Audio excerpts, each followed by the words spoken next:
perkenalkan nama saya Natalia. Saya berasal dari kelas 3 PAP 1 Universitas Budha Mulia Ancol dengan NIM 1919014. Pada video kali ini, saya akan menjelaskan makanan atau juga bisa dibilang cemilan yang berasal dari daerah Bali, yaitu kue pai susu. Pada video kali ini, saya akan menjelaskan beberapa hal, yaitu pertama, bahan dan cara untuk membuat pai susu tersebut. Kedua, sejarah dari pai susu tersebut. Ketiga, alkulturasi budaya terhadap makanan tersebut. Pai susu atau yang biasa disebut ektar ini merupakan makanan khas dari daerah Bali. Biasanya makanan ini juga dijadikan sebagai buatangan dari daerah Bali. Pai susu ini selain memiliki pinggiran pai yang renyah, pai ini juga memiliki cita rasa yang manis dan juga gurih.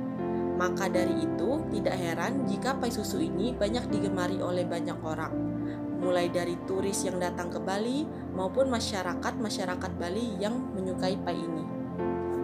Ternyata banyak yang tidak tahu sejarah dari kue ini. Nah, di sini saya akan menjelaskan sejarah dari pai susu ini. Pai susu pertama kali diperkenalkan pada 1940-an oleh Teng Cha-chan di Hong Kong. Pai susu lalu diperkenalkan di kafe-kafe dan toko-toko roti barat untuk bersaing dengan restoran dimsum, terutama Yum Cha. Selama ledakan ekonomi tahun 1950-an dan 1960-an, Lu Yu Tea House memimpin dengan mini pai susunya. Begitulah teman-teman sejarah pai susu yang saya ketahui. Baiklah, sekarang saya akan menjelaskan bahan-bahan dan cara pembuatan pai susu tersebut. Pertama-tama, kita akan membuat kulit pai tersebut. Bahan-bahan yang diperlukan adalah 200 gram tepung terigu, 25 gram susu bubuk, 100 gram margarin atau mentega, mix keduanya. Margarin atau mentega bekukan dahulu dalam lemari es, 1 kuning telur, 1 sendok makan air es. Lalu kita akan membuat isian untuk pai susunya. Bahan-bahan yang diperlukan adalah 100 ml susu kental manis, 100 ml susu UHT plain, 2 kuning telur, 1 sendok makan maizena, secukupnya vanila ekstrak. Setelah bahan-bahan di atas disiapkan, mari kita membuat pai susu. Langkah-langkahnya sebagai berikut. Untuk cara buat isiannya, masukkan maizena dan sedikit air, aduk agar tidak bergelindir, lalu masukkan telur dan susu kental manis, lalu tuang sisa air, masukkan kulkas, lalu buat kulitnya. Cara untuk membuat kulit pai. Campur margarin, telur, gula halus, aduk rata, lalu masukkan tepung terigu, ambil sebagian adonan, lalu letakkan sambil ditekan ke cetakan pai. Tebal sesuai keinginan saja, makin tebal menurutku kurang enak ya. Lakukan sampai adonan habis. Tusuk-tusuk permukaan dengan garpu agar tidak menggelembung saat di oven. Lalu tuang bahan isi secukupnya, menggunakan sendok agar tidak berceceran. Oven kurang lebih 20-30 menit dengan suhu 130-140 derajat Celcius atau sesuai oven masing-masing.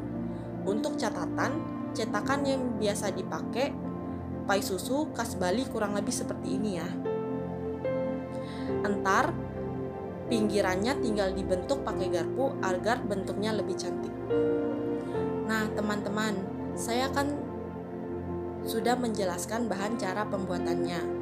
Sebelum saya akhiri video ini, saya akan membahas sedikit alkulturasi mengenai pai susu ini dalam masakan Hong Kong modern. Pai susu hadir dalam berbagai variasi seperti pai susu, pai madu telur, pai putih telur, pai coklat, pai green tea, dan pai jahe. Semua jenis pai susu ini merupakan variasi dari pai susu tradisional yang disajikan di Teng Cha-chan.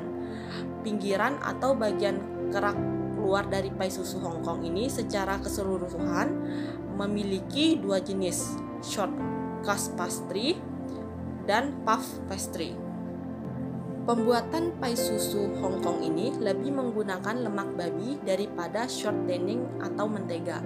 Kalau jenis pai susu Hong Kong ini sih sudah pasti tidak halal ya.